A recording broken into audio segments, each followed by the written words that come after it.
Hi friends, ಮೂರನೇ ಅವಧಿಯ ನರೇಂದ್ರ ಮೋದಿ ಸರ್ಕಾರ ಮೊದಲ ಬಾರಿಗೆ ಪೂರ್ಣ ಅವಧಿಯ ಬಜೆಟ್ ಅನ್ನು ಮಂಡನೆ ಮಾಡಿದೆ.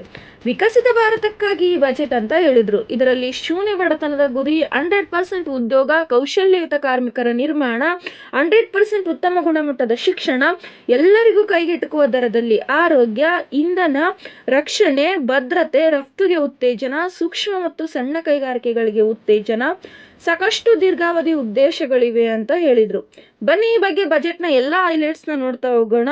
ಅದಕ್ಕೂ ಮುಂಚೆ ನೀವಿನ್ನು ನಮ್ಮ ಚಾನಲ್ಗೆ ಸಬ್ಸ್ಕ್ರೈಬ್ ಆಗಿಲ್ಲ ಅಂತಂದ್ರೆ ದಯವಿಟ್ಟು ಈ ವಿಡಿಯೋ ಕೆಳಗೆ ಕಾಣಸಿಗುವ ಸಬ್ಸ್ಕ್ರೈಬ್ ಬಟನ್ ಮೇಲೆ ಒತ್ತಿ, ಪಕ್ಕದಲ್ಲೇ ಕಾಣುವ ಬೆಲ್ ಐಕಾನ್ ಮೇಲೆ ಪ್ರೆಸ್ ಮಾಡಿ.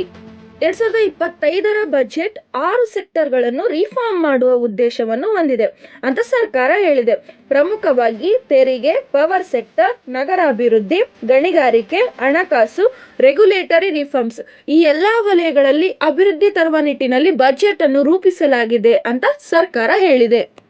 ಇನ್ನು ಯಾವೆಲ್ಲ ವಲಯಗಳಿಗೆ ಎಷ್ಟು ಅಮೌಂಟ್ ಅನ್ನ ಹಂಚಲಾಗಿದೆ ಅಂತ ನೋಡೋದಾದ್ರೆ, ರಕ್ಷಣೆಗೆ 6,81,210 ಕೋಟಿ ರೂಪಾಯಿ, ರೈಲು 2,55,445 ಕೋಟಿ ರೂಪಾಯಿ, ಶಿಕ್ಷಣಕ್ಕೆ 1,28,650 ಕೋಟಿ ರೂಪಾಯಿ, ಆರೋಗ್ಯಕ್ಕೆ 98,911 ಕೋಟಿ ರೂಪಾಯಿ, ಗೃಹ 2,33,211 ಕೋಟಿ ರೂಪಾಯಿ, ಗ್ರಾಮೀಣಾಭಿವೃದ್ಧಿಗೆ 2,66,817 ಕೋಟಿ ರೂಪಾಯಿ, ಸಾರಿಗೆಗೆ 2,87,333 ಕೋಟಿ ರೂಪಾಯಿ, ಕೃಷಿಗೆ 1,71,437 ಕೋಟಿ ರೂಪಾಯಿ, ರಾಸಾಯನಿಕ ಮತ್ತು ರಸಗೊಬ್ಬರ ಸಚಿವಾಲಯಕ್ಕೆ 1,61,965 ಕೋಟಿ ರೂಪಾಯಿ, ನಗರಾಭಿವೃದ್ಧಿಗೆ 96,777 ಕೋಟಿ ರೂಪಾಯಿ, ವಿಜ್ಞಾನ ಮತ್ತು ತಂತ್ರಜ್ಞಾನಕ್ಕೆ 28,508 ಕೋಟಿ ರೂಪಾಯಿ, ನೀರಾವರಿಗೆ 99,502 ಕೋಟಿ ರೂಪಾಯಿ, ಟೆಲಿಕಾಂ ಹಾಗೂ ಐಟಿ ಸೆಕ್ಟರ್ಗೆ 95,298 ಕೋಟಿ ರೂಪಾಯಿ,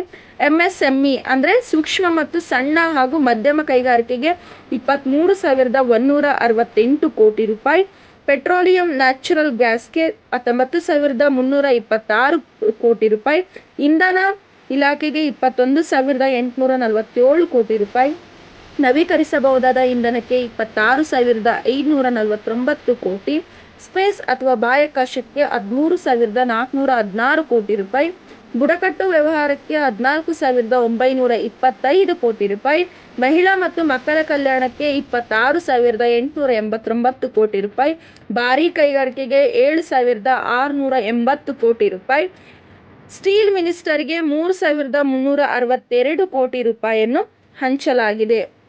ಇನ್ನು ಈ ವರ್ಷ 34.96 ಲಕ್ಷ ಕೋಟಿ ಆದಾಯ ಸರ್ಕಾರಕ್ಕೆ ಬರುತ್ತೆ. ಒಟ್ಟು ವೆಚ್ಚ 50.65 ಲಕ್ಷ ಕೋಟಿ ರೂಪಾಯಿ ವೆಚ್ಚ ಬರಲಿದೆ ಎಂದು ಅಂದಾಜಿಸಲಾಗಿದೆ. ಫಿಸಿಕಲ್ ಡೆಪಾಸಿಟಿ ಇನ್ನು ವಿತ್ತೀಯ ಕೊರತೆಯನ್ನು ಜಿಡಿಪಿಯ 4.4% ರೀತಿಯಲ್ಲಿ ಯೋಜಿಸಲಾಗಿದೆ. ಕಳೆದ ವರ್ಷಕ್ಕಿಂತ ಕಡಿಮೆ ಮಾಡಲಾಗಿದೆ. ಇನ್ನು ಬಜೆಟ್ನಲ್ಲಿ ಕೃಷಿ ವಲಯವನ್ನು ಆರ್ಥಿಕತೆಯ ಮೊದಲ ಇಂಜಿನ್ ಅಂತ ಹೇಳಿದ್ದಾರೆ. ಪ್ರಧಾನಮಂತ್ರಿ ಧನಧಾನ್ಯ ಕೃಷಿ ಯೋಜನೆ ಅಡಿಯಲ್ಲಿ 100 ಜಿಲ್ಲೆಗಳನ್ನು ಅಭಿವೃದ್ಧಿ ಮಾಡ್ತೀವಿ, ಕೃಷಿ ಜಿಲ್ಲೆಗಳನ್ನಾಗಿ ಮಾಡ್ತೀವಿ. ಇದರಿಂದ 1.7 ಕೋಟಿ ರೈತರಿಗೆ ಉಪಯುಕ್ತವಾಗಲಿದೆ ಅಂತ ಸರ್ಕಾರ ಹೇಳಿದೆ. ಜೊತೆಗೆ ಗ್ರಾಮೀಣ ಸಮೃದ್ಧಿ ಮತ್ತು ಸ್ಥಿತಿಸ್ಥಾಪಕತ್ವವನ್ನು ಸ್ಥಾಪಿಸುತ್ತೇವೆ. ಈ ಯೋಜನೆಯು ಯುವ ರೈತರು, ಭೂಮಿ ರಹಿತ ಕುಟುಂಬ, ಮಹಿಳೆಯರು, ಸಣ್ಣ ರೈತರ ಮೇಲೆ ಫೋಕಸ್ ಮಾಡಲಿದೆ. ಹಾಗೂ ಕಿಸಾನ್ ಕ್ರೆಡಿಟ್ ಕಾರ್ಡ್ ಸಾಲದಲ್ಲಿ ಸುಧಾರಣೆಯನ್ನು ತರಲಾಗಿದ್ದು, ಸಾಲದ ಲಿಮಿಟ್ ಅನ್ನು 3 ಲಕ್ಷದಿಂದ 5 ಲಕ್ಷದವರೆಗೆ ಏರಿಕೆಯಾಗಿದೆ. ಇದರಿಂದ 7.7 ಕೋಟಿ ರೈತರು, ಮೀನುಗಾರರು ಹಾಗೂ ಹೈನುಗಾರರಿಗೆ ಉಪಯುಕ್ತವಾಗಲಿದೆ. ಹಾಗೂ ಅಸ್ಸಾಂನಲ್ಲಿ 12.7 ಲಕ್ಷ ಮೆಟ್ರಿಕ್ ಟನ್ನಷ್ಟು ಸಾಮರ್ಥ್ಯ ಹೊಂದಿರುವ ಯೂರಿಯಾ ಪ್ಲಾಂಟ್ ಅನ್ನು ಸ್ಥಾಪಿಸಲಾಗುತ್ತಿದೆ. ಜೊತೆಗೆ ಬಿಹಾರದಲ್ಲಿ ಮಕಾನ್ ಬೋರ್ಡ್ ಅನ್ನು ಎಸ್ಟಾಬ್ಲಿಷ್ ಮಾಡಲಾಗುತ್ತಿದೆ. ಇದರಿಂದ ವಿಶೇಷ ಅವಕಾಶ ಬಿಹಾರದ ಜನರಿಗೆ ದೊರಕಲಿದೆ ಅಂತ ಉಲ್ಲೇಖಿಸಲಾಗಿದೆ. ಹೆಚ್ಚು ಇಳುವರಿ ಕೊಡುವ 100 ವೆರೈಟಿ ಬೀಜಗಳನ್ನು ಕಮರ್ಷಿಯಲ್ ಆಗಿ ಸಿಗೋ ತರ ಕ್ರಮ ಕೈಗೊಳ್ತೀವಿ ಅಂತ ಹೇಳಿದ್ದಾರೆ. ಈ ಮಿಷನ್ ಅನ್ನು ನ್ಯಾಷನಲ್ ಮಿಷನ್ ಅಂತ ಮಾಡಿದ್ದಾರೆ. ಬೇಳೆಕಾಳುಗಳಲ್ಲಿ ಸ್ವಾವಲಂಬನೆಯನ್ನು ಸಾಧಿಸಲು ಸ್ಪೆಷಲ್ ಫೋಕಸ್ ಮಾಡ್ತೀವಿ ಅಂತ ಮುಂದಿನ 4 ವರ್ಷಗಳಲ್ಲಿ ಎಷ್ಟಾದರೂ ಬೆಳೆಗಳನ್ನು ಬೆಳೆಯಿರಿ, ಸರ್ಕಾರ ಖರೀದಿ ಮಾಡುತ್ತೆ ಅಂತ ಆಹ್ವಾನಿಸಲಾಗಿದೆ. ಜೊತೆಗೆ ಹತ್ತಿ ಬೆಳೆಗೆ ಹೊಸ ಮಿಷನ್ ಅನ್ನು ತರಲಾಗುತ್ತಿದ್ದು, ಇದರಿಂದ ದೇಶದ ಟೆಕ್ಸ್ಟೈಲ್ ಇಂಡಸ್ಟ್ರಿಗೆ ಉತ್ತೇಜನ ನೀಡಲಾಗುತ್ತಿದೆ. ಕೈಗಾರಿಕೆ ಎಂಎಸ್ಎಂಇ ಅಥವಾ ಸೂಕ್ಷ್ಮ ಮತ್ತು ಸಣ್ಣ ಹಾಗೂ ಮಧ್ಯಮ ಕೈಗಾರಿಕೆಯನ್ನು ಬಜೆಟ್ನಲ್ಲಿ 2ನೇ ಇಂಚಿನಂತೆ ಗುರುತಿಸಲಾಗಿದ್ದು, ಕ್ರೆಡಿಟ್ ಫಾರ್ ಮೈಕ್ರೋ ಎಂಟರ್ಪ್ರಿನರ್ಶಿಪ್ಪಿಂಗ್ ಅಡಿಯಲ್ಲಿ ಮೈಕ್ರೋ ಎಂಟರ್ಪ್ರಿನರ್ಶಿಪ್ ಅಥವಾ ಸಣ್ಣ ಕಂಪನಿಗಳಿಗೆ ಕಸ್ಟಮ್ ಕ್ರೆಡಿಟ್ ಕಾರ್ಡ್ ಸಿಗಲಿದ್ದು, ಇದರಿಂದ 5 ಲಕ್ಷ ರೂಪಾಯಿ ಲಿಮಿಟ್ನ ಸಾಲ ಸೌಲಭ್ಯ ಸಿಗುತ್ತೆ ಅಂತ ಸರ್ಕಾರ ಘೋಷಣೆ ಮಾಡಿದೆ. ಪ್ರಥಮ ವರ್ಷದಲ್ಲಿ 10 ಲಕ್ಷ ಕಾರ್ಡ್ಗಳನ್ನು ವಿತರಿಸುವ ಉದ್ದೇಶವನ್ನು ಹೊಂದಿದೆ. ಹಾಗೆಯೇ ಮೊದಲ ಬಾರಿಗೆ ಬಿಸ್ನೆಸ್ ಶುರು ಮಾಡಿದವರಿಗೆ ಹೊಸ ಯೋಜನೆಯನ್ನು ತರಲಾಗಿದೆ. 5 ಲಕ್ಷ ಹೊಸ ಉದ್ಯಮಿಗಳಿಗೆ, ಜೊತೆಗೆ ಇದೇ ಮೊದಲ ಬಾರಿಗೆ SC/ST ಮಹಿಳೆಯರಿಗೆ 2 ಕೋಟಿ ರೂಪಾಯಿವರೆಗೆ ಸಾಲ ಸಿಗುತ್ತೆ ಅಂತ ಸರ್ಕಾರ ಉಲ್ಲೇಖಿಸಿದೆ. ಸ್ಟಾರ್ಟ್ಅಪ್ಗಳಿಗೆ 10 ರಿಂದ 20 ಕೋಟಿ ಲೋನ್ ವರೆಗೆ ಹೆಚ್ಚಳ ಮಾಡಲಾಗಿದೆ. ಜೊತೆಗೆ MSMEಗಳಿಗೆ 5 ರಿಂದ 10 ಕೋಟಿ ರೂಪಾಯಿ, ರಫ್ತು ಮಾಡುವವರಿಗೆ 20 ಕೋಟಿ ಲೋನ್ ಅನ್ನು ಸಾಲ ಸೌಲಭ್ಯವನ್ನು ಕಲ್ಪಿಸಲಾಗಿದೆ. ಇನ್ನು ಸ್ಟಾರ್ಟ್ಅಪ್ಗಳಿಗೆ ನ್ಯೂ ಫಂಡ ಯೋಜನೆ ಅಡಿಯಲ್ಲಿ 10,000 ಕೋಟಿ ಹೆಚ್ಚುವರಿ ಫಂಡ್ ಅನ್ನು ಮಾಡ್ತೀವಿ ಅಂತ ಸರ್ಕಾರ ಹೇಳಿದೆ. ಫುಟ್ವೇರ್, ಲೆದರ್ ಸೆಕ್ಟರ್ಗಳಿಗೆ ಫೋಕಸ್ ಮಾಡುವುದಕ್ಕೆ ಪ್ರಾಡಕ್ಟ್ ಸ್ಕೀಮ್ ಅನ್ನು ಲಾಂಚ್ ಮಾಡಲಾಗುತ್ತೆ. ಇದರಿಂದ 22 ಲಕ್ಷ ಜನರಿಗೆ ಉದ್ಯೋಗ ಸಿಗಲಿದೆ ಹಾಗೂ 4 ಕೋಟಿ ರು ಟರ್ನ್ ಓವರ್ ಜೊತೆಗೆ 1.1 ಲಕ್ಷ ಕೋಟಿ ಎಕ್ಸ್ಪೋರ್ಟ್ ಆಗಲಿದೆ ಸರ್ಕಾರ ಅಂದಾಜಿಸಿದೆ. ಅಲ್ಲದೆ ಈ ಬಾರಿ ಟಾಯ್ಸ್ ಗೊಂಬೆಗಳಿಗೆ ನ್ಯಾಷನಲ್ ಬ್ರಾಂಡ್ ಆಕ್ಟ್ ಅನ್ನು ತಯಾರು ಮಾಡಲಾಗುತ್ತಿದೆ. ಭಾರತವನ್ನು ಗೊಂಬೆಗಳ ಗ್ಲೋಬಲ್ ಹಬ್ ಮಾಡುವ ಉದ್ದೇಶವನ್ನು ಸರ್ಕಾರ ಹೊಂದಿದೆ. ಇನ್ಪುಟ್ ಪ್ರೊಸೆಸಿಂಗ್ ಗೆ ಸಪೋರ್ಟ್ ಮಾಡಲಾಗುತ್ತಿದೆ. National institute of technology and management ಅನ್ನು ಬಿಹಾರದಲ್ಲಿ ಸ್ಥಾಪಿಸಲಾಗುತ್ತದೆ. ಇದರಿಂದ ಯುವಜನಾಂಗಕ್ಕೆ ಉದ್ಯೋಗವನ್ನು ಈ ಇನ್ಸ್ಟಿಟ್ಯೂಟ್ ಕಲ್ಪಿಸಿಕೊಡುತ್ತದೆ. ಅಲ್ಲದೆ ಆನ್ಲೈನ್ ಪ್ಲಾಟ್ಫಾರ್ಮ್ ವರ್ಕರ್ಸ್ಗೆ ಸೋಷಿಯಲ್ ಸೆಕ್ಯೂರಿಟಿ ಕೊಡಲಾಗುತ್ತದೆ. ಗಿಫ್ಟ್ ವರ್ಕರ್ಸ್ ಅಂದರೆ ಡೆಲಿವರಿ ವರ್ಕರ್ಸ್ಗೆ ID ಕಾರ್ಡ್ ನೀಡಲಾಗುತ್ತದೆ. ಜೊತೆಗೆ PMJ ಆರೋಗ್ಯ ಅಡಿಯಲ್ಲಿ ಅವರಿಗೆ ಹೆಲ್ತ್ ಕೇರ್ ಫೆಸಿಲಿಟಿ ಸಿಗುತ್ತೆ. ಅವರು ಈ ಪೋರ್ಟಲ್ನಲ್ಲಿ ತಮ್ಮ ಹೆಸರನ್ನು ನೋಂದಾಯಿಸಿಕೊಳ್ಳಬಹುದು. ಇದರಿಂದ ಸುಮಾರು 1 ಕೋಟಿ ಬಿಸಿನೆಸ್ಗಳಿಗೆ ಸಹಾಯವಾಗಲಿದೆ ಅಂತ ಸರ್ಕಾರ ಘೋಷಣೆ ಮಾಡಿದೆ. ರಕ್ಷಣಾ ಕ್ಷೇತ್ರ ಕ್ಷೇತ್ರದ ಬಜೆಟ್ನಲ್ಲಿ 6.1 ಲಕ್ಷ ಕೋಟಿಗೆ ಏರಿಸಲಾಗಿದೆ. ಇದರಲ್ಲಿ ಸುಮಾರು 48,000 ಕೋಟಿ ರೂಪಾಯಿಗಳನ್ನು ಹಾಗೂ 7 ತಿಂಗಳಿಗೆ ಮೀಸಲಿರಿಸಲಾಗಿದೆ. ನೇವಿಗೆ 24,000 ಕೋಟಿ ರೂಪಾಯಿ, ಇತರ ಉಪಕರಣಗಳಿಗೆ 63,000 ಕೋಟಿ ರೂಪಾಯಿಗಳನ್ನು ಮೀಸಲಿರಿಸಲಾಗಿದೆ. ಶಿಕ್ಷಣ ಅಂಡ್ ಸ್ಕಿಲ್ ಡೆವಲಪ್ಮೆಂಟ್ ಶಿಕ್ಷಣಕ್ಕೆ ಈ ಬಜೆಟ್ನಲ್ಲಿ 1.28 ಲಕ್ಷ ಕೋಟಿ ತೆಗೆದಿರಿಸಲಾಗಿದೆ. ಮುಂದಿನ 5 ವರ್ಷಗಳಲ್ಲಿ 50,000 ಸರ್ಕಾರಿ ಶಾಲೆಗಳಲ್ಲಿ ಅಟಲ್ ಟಿಂಕರಿಂಗ್ ಲ್ಯಾಬ್ಗಳನ್ನು ಸ್ಥಾಪನೆ ಮಾಡಲಾಗುತ್ತೆ. ಇದು ಮಕ್ಕಳಲ್ಲಿ ಇನೋವೇಷನ್ ಬಗ್ಗೆ ಆಸಕ್ತಿಯನ್ನು ಮೂಡಿಸಲು ಸಹಾಯಕವಾಗುತ್ತದೆ. ಜೊತೆಗೆ ಶಾಲೆಗಳಿಗೆ ಬ್ರಾಡ್ಬ್ಯಾಂಡ್ ಕನೆಕ್ಟಿವಿಟಿ ಕೂಡ ಸಿಗುತ್ತೆ.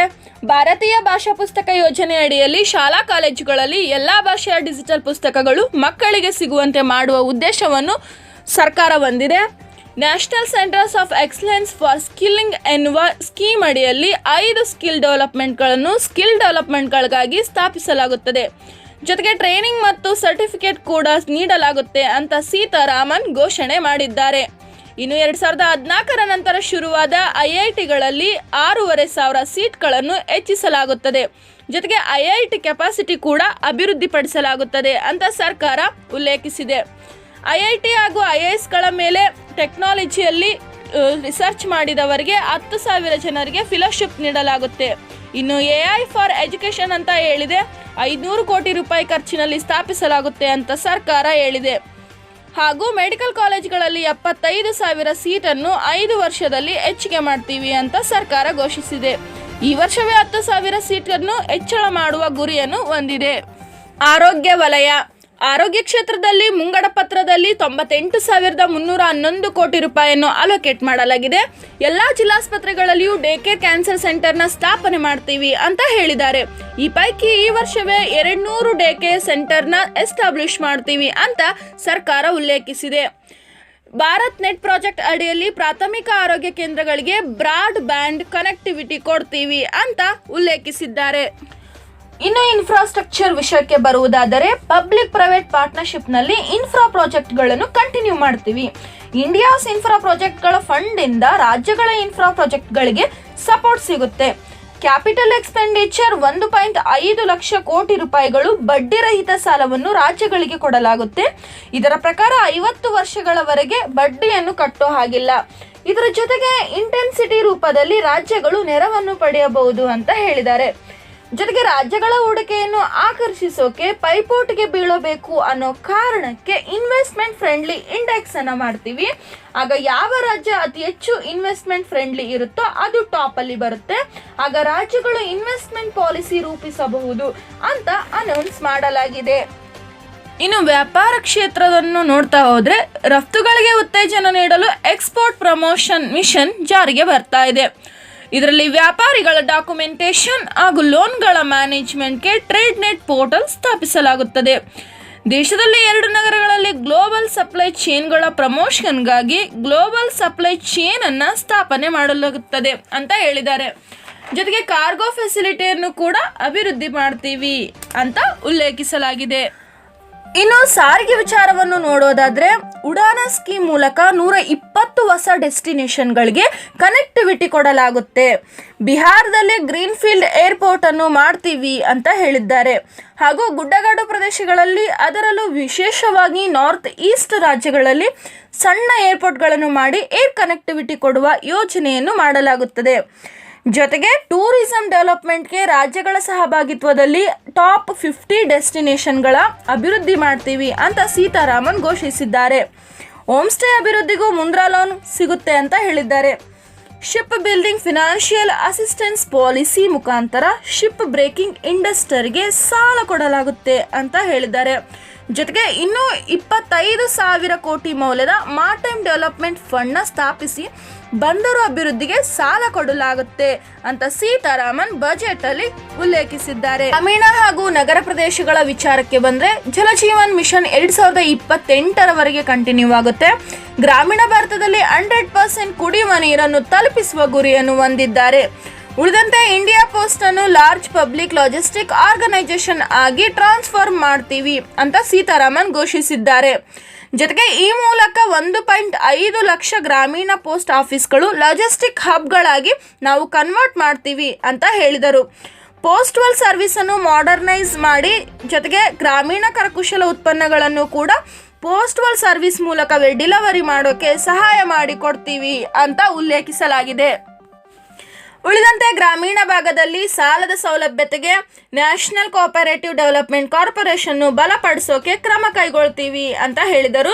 ಇನ್ನು ಸಕ್ಷಮ್ ಅಂಗನವಾಡಿ ಪೋಷಣ್ 2.0 ಯೋಜನೆ ಅಡಿಯಲ್ಲಿ 1 ಕೋಟಿ ತಾಯಂದರಿಗೆ ಅನುಕೂಲವಾಗಲಿದೆ ಅಂತ ಉಲ್ಲೇಖಿಸಲಾಗಿದೆ. ನಗರ ಪ್ರದೇಶಗಳಿಗೆ ನಗರಗಳನ್ನು ಗ್ರೋತ್ ಹಬ್ಗಳನ್ನಾಗಿ ಮಾಡಲಿಕ್ಕೆ 1 ಲಕ್ಷ ಕೋಟಿ ರೂಪಾಯಿಗಳನ್ನು ಮೀಸಲಿರಿಸಲಾಗಿದೆ. ಬಾರ್ಬಲ್ ಪ್ರಾಜೆಕ್ಟ್ಗಳಿಗೆ 25% ಅನ್ನು ಕೇಂದ್ರವೇ ಕೊಡುತ್ತೆ. ಇದರಿಂದ ನಗರ ಪ್ರದೇಶದ ರಿಯಲ್ ಎಸ್ಟೇಟ್ಗೆ ಬೂಸ್ಟ್ ಸಿಗುವ ಸಾಧ್ಯತೆ ಹೆಚ್ಚಿದೆ. ಜೊತೆಗೆ ಅರ್ಬನ್ ಚಾಲೆಂಜ್ ಫಂಡ್ ಸ್ಥಾಪನೆ ಮಾಡಲಾಗುತ್ತಿದೆ ಹಾಗೂ ಲ್ಯಾಂಡ್ ರೆಕಾರ್ಡ್ಸ್ ಮಾಡರ್ನೈಸೇಷನ್ ಮಾಡೋಕ್ಕೆ national Jio specific machine launch ಮಾಡಲಾಗಿದೆ. ಇದರಿಂದ ನಗರಗಳ ಅಭಿವೃದ್ಧಿ, ಲ್ಯಾಂಡ್ ಮ್ಯಾನೇಜ್ಮೆಂಟ್ ಇನ್ನೂ ಹೆಚ್ಚಿಗೆ ಆಗುತ್ತೆ. ಹಾಗಾದರೆ ಸರ್ಕಾರಕ್ಕೆ ದುಡ್ಡು ಎಲ್ಲಿಂದ ಬರುತ್ತೆ ಅಂತ ನೋಡೋದಾದರೆ ಆದಾಯ ತೆರಿಗೆಯಿಂದ 22% ಬರುತ್ತೆ, ಸಾಲ ಹಾಗೂ ಹೊಣೆಗಾರಿಕೆಗಳಿಂದ 24%, ತೆರಿಗೆಯೇತರ ಆದಾಯದಿಂದ 9%, ನಾನ್ ಡೆಟ್ ಕ್ಯಾಪಿಟಲ್ ರಿಸಿಪ್ಟ್ ಇಂದ 1%, ಕಸ್ಟಮ್ ಡ್ಯೂಟಿ ಇಂದ 4%, ಕಾರ್ಪೊರೇಟ್ ಟ್ಯಾಕ್ಸ್ ಇಂದ 17%, GST ಮತ್ತು ಇತರ ಮೂಲಗಳಿಂದ 18% ಹಾಗೂ ಕೇಂದ್ರ ಅಬಕಾರಿ ಡ್ಯೂಟಿಯಿಂದ 5% ಹಣ ಸರ್ಕಾರದ ಬೊಕ್ಕಸಕ್ಕೆ ಹರಿದು ಬಂದಿದೆ. ದುಡ್ಡು ಎಲ್ಲೆಲ್ಲಿಗೆ ಹೋಗ್ತಾ ಇದೆ ಅಂತ ನೋಡೋದಾದ್ರೆ 20% ದುಡ್ಡು ಸರ್ಕಾರದ ಸಾಲದ ಬಡ್ಡಿಗೆನೆ ಕಟ್ತಾ ಇದ್ದಾರೆ. 4% ಪೆನ್ಷನ್ಗೆ ಹೋಗುತ್ತೆ. ಸೆಂಟ್ರಲ್ ಸೆಕ್ಟರ್ ಸ್ಕೀಮ್ಗಳಿಗೆ 16% ಹಣ ಹೋಗುತ್ತೆ. ಸಬ್ಸಿಡಿಗಳಿಗೆ 6%, ಡಿಫೆನ್ಸ್ಗೆ 8%, ರಾಜ್ಯಗಳ ಪಾಲಿನ ತೆರಿಗೆಯ ದುಡ್ಡಿಗೆ 22%, ಫಿನಾನ್ಸ್ ಕಮಿಷನ್ ಇತರ ಟ್ರಾನ್ಸ್ಪೋರ್ಟೇಷನ್ಗೆ 8%, ಸೆಂಟ್ರಲ್ ಸ್ಪಾನ್ಸರ್ಡ್ ಸ್ಕೀಮ್ಗಳಿಗೆ 8% ಹಣ, ಉಳಿದಂತೆ 8% ಹಣ ಹೋಗ್ತಾ ಇದೆ. ಈ ಬಜೆಟ್ನಲ್ಲಿ ಎಲ್ಲಕ್ಕಿಂತ ಮುಖ್ಯವಾದದ್ದೇನೆಂದರೆ ಮಧ್ಯಮ ವರ್ಗದ ಜನರ ಆದಾಯದ ಮೇಲಿನ ಟ್ಯಾಕ್ಸ್ ಕಮ್ಮಿ ಮಾಡಲಾಗಿದೆ. ಹೊಸ ಟ್ಯಾಕ್ಸ್ ಸ್ಲ್ಯಾಬ್ಗಳನ್ನು ಇಂಟ್ರೊಡ್ಯೂಸ್ ಮಾಡಲಾಗಿದೆ. ಹೊಸ ತೆರಿಗೆಯ ಸ್ಲ್ಯಾಬ್ಗಳನ್ನು ನೋಡೋದಾದರೆ 0ದಿಂದ 4 ಲಕ್ಷದವರೆಗೆ ವಾರ್ಷಿಕ ಆದಾಯ ಹೊಂದಿರುವವರಿಗೆ ಯಾವುದೇ ರೀತಿಯ ತೆರಿಗೆಯನ್ನು ವಿಧಿಸುತ್ತಿಲ್ಲ. 4 ಲಕ್ಷದಿಂದ 8 ಲಕ್ಷದವರೆಗೆ ಆದಾಯವನ್ನು ಹೊಂದಿದವರಿಗೆ 5%, 8ರಿಂದ 12 ಲಕ್ಷದವರೆಗೆ 10%, 12ರಿಂದ 16 ಲಕ್ಷದವರೆಗೆ 15%, 16ರಿಂದ 20 ಲಕ್ಷದವರೆಗೆ 20%, 20ರಿಂದ 24 ಲಕ್ಷದ ವಾರ್ಷಿಕ ಆದಾಯವನ್ನು ಹೊಂದಿದವರಿಗೆ 25%, 24ಕ್ಕಿಂತ ಅಧಿಕ ಅಂದರೆ 24 ಲಕ್ಷಕ್ಕಿಂತ ಹೆಚ್ಚಿನ ಆದಾಯವನ್ನು ಗಳಿಸುವವರಿಗೆ 30% ತೆರಿಗೆಯನ್ನು ಇಂಟ್ರೊಡ್ಯೂಸ್ ಮಾಡಲಾಗಿದೆ. ಮುಂಚೆ 15 ಲಕ್ಷಕ್ಕೂ ಹೆಚ್ಚಿನ ಆದಾಯ ಇರುವವರಿಗೆ 30% ಟ್ಯಾಕ್ಸ್ ಇತ್ತು. ಇವಾಗ 24 ಲಕ್ಷಕ್ಕೆ ಹೈಯೆಸ್ಟ್ ಟ್ಯಾಕ್ಸ್ ಸ್ಲ್ಯಾಬ್ ಹೋಗಿದೆ ಹಾಗೂ 25% ಟ್ಯಾಕ್ಸ್ ಸ್ಲ್ಯಾಬ್ನ ಇಂಟ್ರೊಡ್ಯೂಸ್ ಮಾಡಲಾಗಿದೆ. ಇವಾಗ ನಿಮಗೆ ಡೌಟ್ ಬಂದಿರಬಹುದು, 12 ಲಕ್ಷದವರೆಗೆ ಟ್ಯಾಕ್ಸ್ ಇಲ್ಲ ಅಂತ ಹೇಳಿದ್ರಲ್ವಾ, ಹಾಗಾದ್ರೆ ಅದು ಸುಳ್ಳ? 12 ಲಕ್ಷದವರೆಗೆ ಟ್ಯಾಕ್ಸ್ ಕಟ್ಟೋ ಆಗಿಲ್ಲ. ಹೌದು, 12 ಲಕ್ಷ ರೂಪಾಯಿ ಪ್ಲಸ್ ಸ್ಟ್ಯಾಂಡರ್ಡ್ ಡಿಡಕ್ಷನ್ ಅಂದರೆ 75,000 ರೂಪಾಯಿವರೆಗೆ ಆಲ್ಮೋಸ್ಟ್ 13 ಲಕ್ಷದವರೆಗೆ ನೀವು ಟ್ಯಾಕ್ಸ್ ಕಟ್ಟಬೇಕಾಗಿಲ್ಲ. ಟ್ಯಾಕ್ಸ್ ಇದೆ ಆದರೆ ನೀವು ಕಟ್ಟಬೇಕಾಗಿಲ್ಲ. ಒಂದು ವೇಳೆ ನಿಮ್ಮ ಆದಾಯ 12 ಲಕ್ಷಕ್ಕಿಂತ ಜಾಸ್ತಿ ಹೋದರೆ ಆವಾಗ ನೀವು ಟ್ಯಾಕ್ಸನ್ನು ಕಟ್ಟಬೇಕು. ಆವಾಗ ಎಲ್ಲಿಂದ ಕಟ್ಟಬೇಕು, ಎಲ್ಲಿಂದ ಕ್ಯಾಲ್ಕುಲೇಟ್ ಮಾಡಲಾಗುತ್ತೆ ಅಂತ ನೋಡೋದಾದರೆ 4ರಿಂದ 8 ಲಕ್ಷದವರೆಗೆ 5% ಟ್ಯಾಕ್ಸ್, 8ರಿಂದ 12 ಲಕ್ಷದವರೆಗೆ 10% ಟ್ಯಾಕ್ಸ್ ಅಂತ ಹೊಸ ಟ್ಯಾಕ್ಸ್ ಸ್ಲ್ಯಾಬ್ಗಳನ್ನು ನೋಡಿದ್ವಲ್ಲ, ಆ ರೀತಿ ಸ್ಲ್ಯಾಬ್ ವೈಸ್ ಕ್ಯಾಲ್ಕುಲೇಟ್ ಮಾಡಿ ನೀವು ಸರ್ಕಾರಕ್ಕೆ ವಾರ್ಷಿಕ ಆದಾಯದ ತೆರಿಗೆಯನ್ನು ಪಾವತಿಸಬೇಕಾಗುತ್ತೆ.